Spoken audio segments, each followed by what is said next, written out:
professeur Moukrif. Ravi d'être parmi vous pour vous parler de la part des productions animales dans ce contexte de sécurité alimentaire.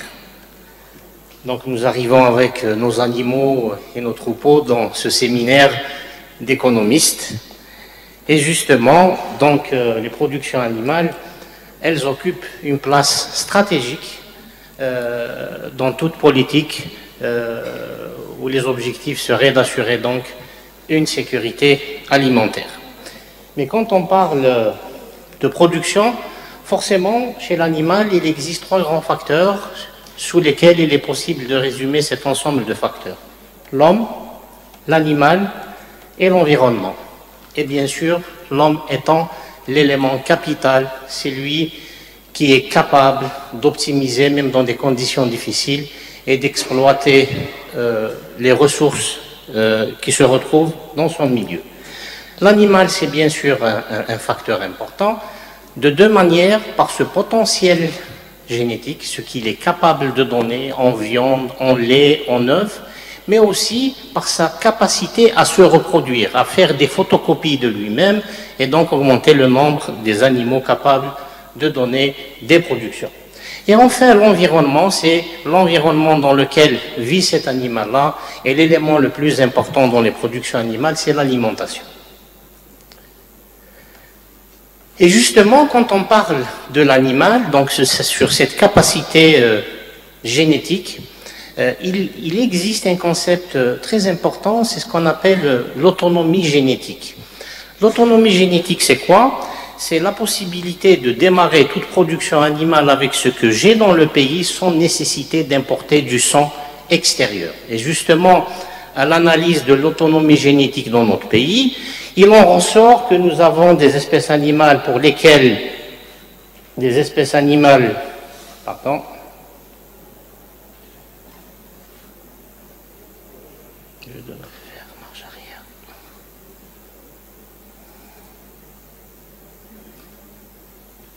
Donc des espèces animales pour lesquelles nous avons une forte autonomie génétique, c'est notamment le mouton, la vache, le chameau, le cheval. La vache, le mouton, le chameau et le cheval, ce sont des espèces autochtones, mais la vache, nous avons des vaches autochtones, c'est vrai, mais nous avons un produit prêt à l'emploi qui nous arrive à travers les opérations d'importation de génisses. Nous avons des espèces animales où nous avons une faible autonomie génétique, c'est notamment la chèvre et le lapin, donc ce sont des espèces qui nécessitent d'être améliorées. Et enfin, des espèces pour lesquelles nous n'avons aucune autonomie génétique, c'est les espèces aviaires et le poisson. Paradoxalement, le poulet que nous consommons, sa génétique est à 100% importée et son alimentation est à 100% importée. Si demain, face à une crise particulière, probablement la première viande qui disparaîtra du marché algérien, ce sera la viande de poulet. Et bien sûr, le deuxième aspect lié à l'animal, c'est sa capacité à se reproduire. Et notamment pour la vache que nous avons développée un peu plus dans cette présentation-là, nous n'avons pas la prétention de parler de toutes les productions animales, mais en fait on essaiera de donner les éléments qui nous semblent les plus importants. Ben justement, pour qu'une vache donne du lait, il faudrait qu'elle mette bas, il faudrait qu'elle se reproduise pour qu'elle produise, et pour qu'elle produise, il faudrait qu'elle soit dans des conditions optimales, notamment en ce qui concerne l'alimentation. C'est quoi la reproduction? La reproduction, on peut la voir de différentes facettes. On peut la voir à vue d'œil, une femelle qui accouche, une femelle qui s'accouple. On peut le voir à l'échelle microscopique à travers des cellules qui interviennent dans la reproduction, les spermatozoïdes, les ovocytes, mais aussi à travers toutes les hormones qui interviennent dans la reproduction. Justement, pour ce qui est de la reproduction, notamment donc de la vache, c'est l'aspect que l'on va développer le plus, qu'en est-il de la reproduction dans la vache de notre pays? Les résultats font ressortir que nous avons de grands problèmes de reproduction. Le rouge étant la norme, ce paramètre-là, il indique l'espace entre deux misbahs. L'espace entre deux misbahs, entre deux vélages, deux accouchements si vous voulez. Chez la vache, on estime qu'il devrait être aux alentours de 1 année. Chaque année, une vache devrait donner un veau et donc initier une nouvelle lactation pour pouvoir être économiquement rentable. Nous remarquons que nous avons des problèmes de reproduction pour la vache dans les conditions algériennes. D'autres paramètres aussi, c'est l'intervalle entre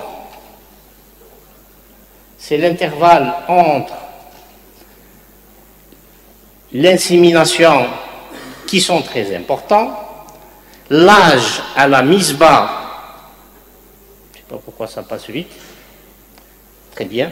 Donc finalement, quel que soit l'indicateur de reproduction que l'on considère, l'on se rend compte que nous avons d'énormes problèmes. C'est le constat. Maintenant, il faudrait comprendre quels sont les mécanismes qui sont à l'origine de ces retards. Et justement, quand on regarde les animaux à qui on donne une alimentation ciblée, c'est ce qui apparaît ici, on réduit sensiblement ces retards de reproduction. Ça veut dire, en réglant les problèmes alimentaires, nous arrivons à régler les problèmes de reproduction. Et puis aussi, sur cette figure-là, nous avons représenté deux paramètres qui sont totalement différents. Le premier à droite, c'est l'alimentation de la vache dans 4 fermes différentes, le rouge étant ce qui est positif. Donc ici, les vaches ont un bon poids, un bon état corporel, et le bleu, c'est le mauvais état corporel. Et l'on va facilement voir qu'elle se reproduit. Le deuxième paramètre, c'est la réussite de la reproduction.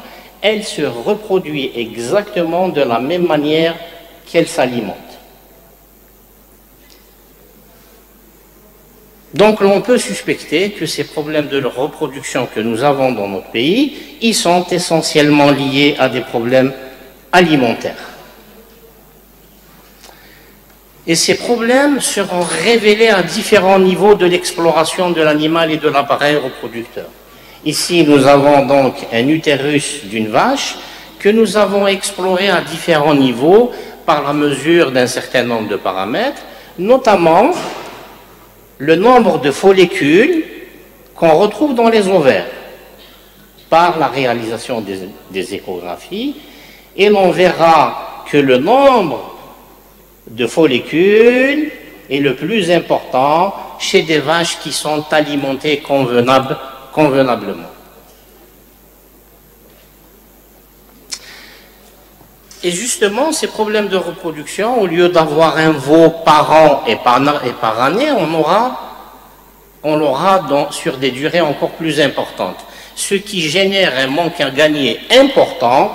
Ici, dans 2 exploitations, une petite et une grande exploitation, nous pouvons voir ici que l'exploitation a 50 veaux de manque à gagner et donc 50 lactations qu'on manque à gagner. Dans de plus grandes exploitations, les pertes sont encore plus importantes. Ici, c'est 100 veaux qui sont perdus avec 100 lactations perdues. Donc ces problèmes de reproduction causent de grands soucis pour la santé de la vache, mais aussi pour l'économie et la rentabilité de l'entreprise. Il y a des facteurs environnementaux qui naturellement peuvent affecter la reproduction. Pour cela, il n'y a pas grand-chose à faire. Ici, nous avons représenté les paramètres spermatiques des bovins dans notre pays. Nous pouvons voir que durant les mois d'été, les paramètres spermatiques représentent les valeurs les plus faibles. C'est une particularité du pays, du moins c'est ce que les résultats font ressortir. Et d'ailleurs, paradoxalement, l'homme aussi, les paramètres spermatiques de l'homme semblent présenter les plus basses valeurs pendant ces périodes d'été. Problème de reproduction lié aux carences alimentaires, qui causent des dégâts pour la santé de la vache et qui causent des retards économiques conséquents. Qu'en est-il du lait? Est-ce que notre vache donne du lait selon les normes? Les résultats font ressortir que la vache algérienne ne donne pas beaucoup de lait, ou la vache dans les conditions algériennes ne donne pas beaucoup de lait. Et là aussi, il y a toujours un exemple que je donne. Vous avez deux vaches sœurs. Il y a une qui reste dans la rive nord de la Méditerranée, quelque part en Europe, et une qui descend vers la rive sud, à Béjaïa par exemple. Même étant de même potentiel génétique, nous aurons des vies productives complètement différentes. Pour quelle raison?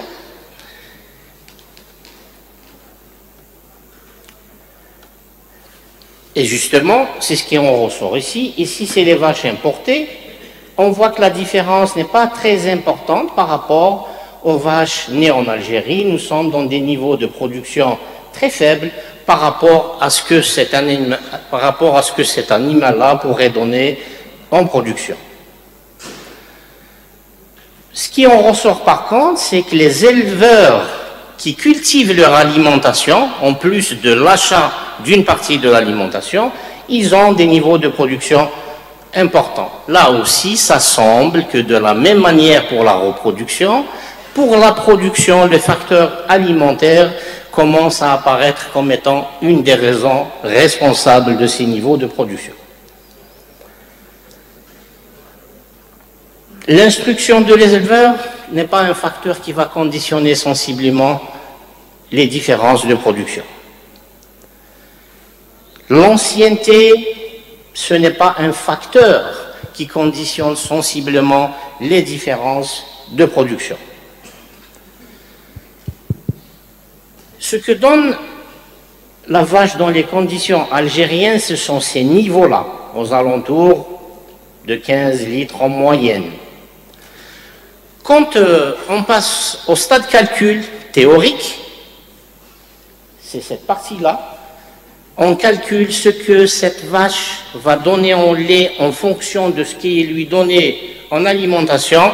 Nous arrivons à des valeurs sensiblement les mêmes entre la réalité et le calcul théorique. Là, c'est la démonstration que les performances de production sont liées à des problèmes alimentaires. Et justement, ces niveaux-là, c'est ce qu'elle est capable de produire, c'est son potentiel génétique dont elle dispose et qu'elle est capable d'exprimer si elle est mise dans des conditions favorables. Et justement, il y a un dérèglement. Maintenant, est-ce que nous avons des problèmes qualitatifs ou quantitatifs? La vache, c'est un peu comme nous quand on veut manger agaram iflfel.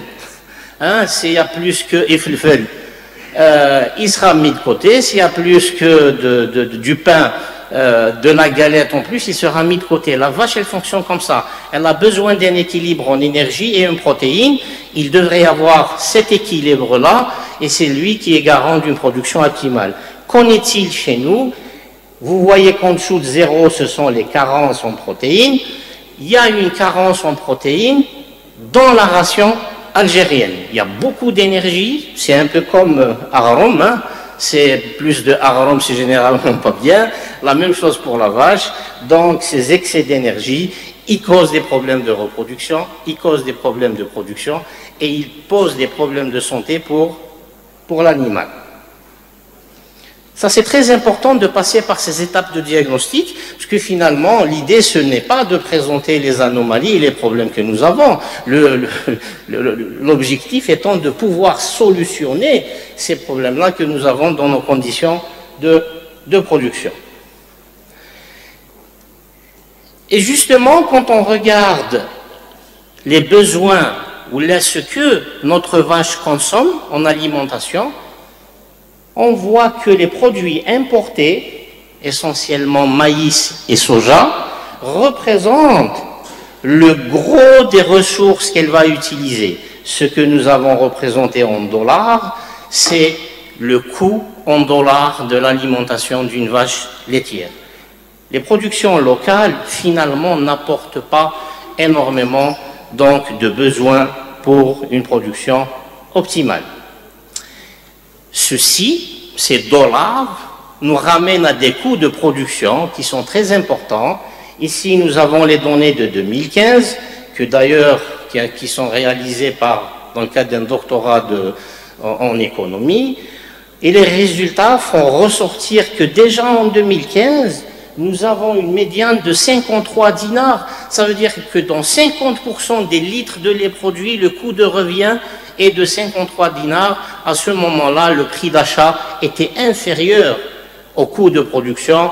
Aujourd'hui, c'est encore l'explosion des coûts de production liée à l'augmentation donc des coûts de la matière première, notamment dans les contextes géopolitiques internationaux, mais aussi dans les contextes de fluctuation des marchés. Que faire? Certainement, il est des choses que l'on pourrait réaliser aujourd'hui, à court terme, à moyen terme et à long terme. À court terme, l'on ne pourrait faire recours qu'à l'intelligence humaine, qu'à la compétence humaine, qu'à la technicité humaine, sans investissement, avec des démarches quasiment avec 0 dinar. Il faudrait gérer, il faudrait utiliser de la science, il faudrait utiliser du savoir. Dans quel domaine? Essentiellement en alimentation et en reproduction. La gestion de la reproduction, insémine celle-là, retire celle-là, regarde si elle est gestante, si elle est pleine, elle va mettre bas. À un moment, je ne vais pas trop vous ennuyer avec des détails techniques, mais en fait, ça permet de ramener de 469 jours d'intervalle entre deux mises bas à 413 jours. C'est très important à l'échelle d'une vache, mais imaginez à l'échelle d'un troupeau, c'est des gains économiques très importants. Et d'ailleurs, pour cette économie du lait, dans beaucoup de situations, nous sommes partis dans des fausses directions dans le calcul des coûts de production. Une vache, elle va vous donner un veau, elle va vous donner une quantité bien déterminée en lait. Maintenant, elle va vous la donner en une année ou en 2 ans. Les coûts de production ne seront pas les mêmes. Il faudrait intégrer ces intervalles vélage-vélage, la durée pour laquelle cette vache va me donner cette production. C'est ainsi que nous arriverons à des idées, oui, ou là à des aspects précis sur nos coûts de production. Et d'ailleurs, notamment pour le lait, l'on ne peut pas élaborer des politiques de soutien sans avoir tous ces éléments-là. Aujourd'hui, nous avons instauré 12, 13 ou 14 dinars de soutien à 1 litre de lait. L'on ne sait pas, est-ce que c'est un soutien qui va permettre la durabilité de la production, ou au contraire, ce n'est qu'un facteur de retard de la faillite. Maintenant, quand on gère de l'alimentation, calculer, donner autant que Aghrom, autant que Ifilfel, est-il possible de faire augmenter les productions? Oui, c'est des sciences précises. Ici, c'est ce que nous avons réalisé dans une ferme, dans une des fermes de Souman. Nous pouvons voir que les vaches qui donnent au-delà de 30 litres sont majoritaires. Donc, il est possible à court terme de gérer et d'optimiser les productions. À moyen terme, il faut cultiver. Il faut cultiver notamment des sources de protéines. Aujourd'hui, l'énergie, nous la produisons localement. Les protéines, nous l'importons notamment à travers les tourteaux de soja. Il faudrait orienter les cultures fourragères qu'il y ait un équilibre énergie-protéine. C'est, à mon sens, une des voies que l'on pourrait mettre à moyen terme. À plus long terme, ça nécessitera des années. Il faut partir à ce concept d'autonomie génétique. J'ai mes semences animales et végétales, semences, spermatozoïdes, ovocytes, mes graines. Donc il faudrait essayer de développer cette autonomie génétique. Ça nécessitera des années, mais aussi l'intervention de plusieurs partenaires. Je vous avoue, quand on a commencé à travailler sur ces productions-là, nous étions dans la logique du vétérinaire, du zootechnicien, où il fallait augmenter les productions. Vers la fin, nous nous sommes rendus compte que finalement, sans des études technico-économiques avec la détermination précise de ce que sont les coûts de production, au final, est-il rentable qu'une vache donne 10 litres ou donne 50 litres? Et peut-être malheureusement que l'on se rendra qu'il y a moins de pertes quand on produit 10 que quand on produit 40 ou 50.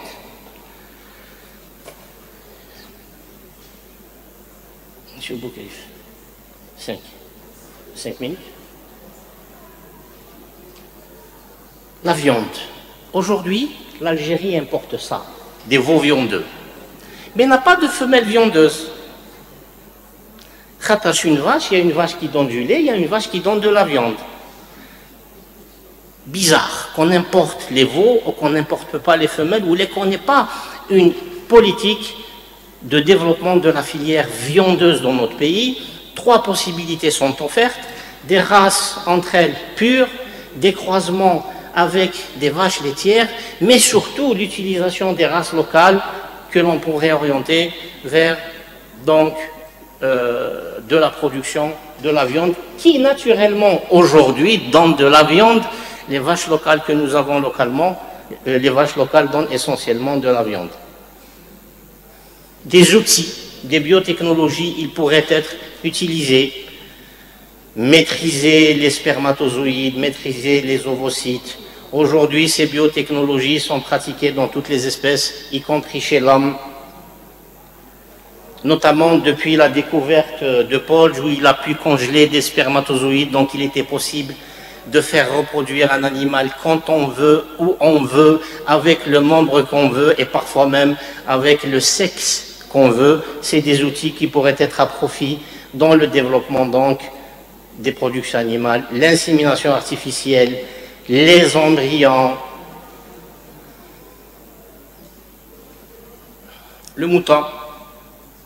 Le mouton, malgré sa présence millénaire dans le pays, il est quasiment collé à l'identité de l'Algérie, et parfois même il existe des races qui sont liées à des terroirs bien déterminés, et paradoxalement c'est l'espèce que l'on connaît le mieux. Il est possible d'imaginer un certain nombre de choses pour pouvoir les développer. Nous n'avons pas suffisamment de temps pour parler de tout ça. Mais ici, ce sont des inséminations artificielles que nous avons réalisées à Biskra, en plein de nulle part. Donc, il est possible de mettre en place. Et puis, tout ce que je recommande là, ce sont des choses faisables aujourd'hui dans nos conditions. La chèvre. La chèvre, il y a une seule recommandation. Il ne faudrait pas refaire les mêmes erreurs qui ont été commises dans la vache. C'est ce que nous avons vu tout à l'heure. Nous avons une Rolls-Royce que nous mettons sur une piste et qui est incapable de générer, de donner tout son potentiel. Aujourd'hui, la chèvre, elle est comme ça et comme ça. Nous espérons voir des exploitations qui puissent devenir industrielles, tout en maintenant bien sûr ces systèmes de production qui existent dans les pays. Des espèces aviaires, injecter des biotechnologies, des produits dans l'œuf, c'est possible, pour un meilleur contrôle de la santé et pour un meilleur contrôle des performances. Ici, nous voyons les résultats de l'insémination artificielle chez la poule. Ça permet d'augmenter donc la rentabilité des exploitations. L'orge hydroponique, ce n'est pas la solution miracle, mais ça pourrait être des solutions, notamment dans les zones arides et pendant des périodes très difficiles. Il est possible de le pousser dans des conditions environnementales sans investissements colossaux dans les enceintes de production. Je vais finir avec cette photo. Ce n'est pas un animal de consommation, hein, c'est un travail que nous avons réalisé. Il est juste anesthésié au niveau du parc de Hamma. C'est juste pour dire que finalement les animaux dont on a besoin pour les consommer, c'est important, mais aussi tous les autres animaux, y compris les animaux sauvages, ils sont importants dans le maintien de la biodiversité, synonyme de richesse de tout pays, de tout territoire. Je vous remercie pour votre attention.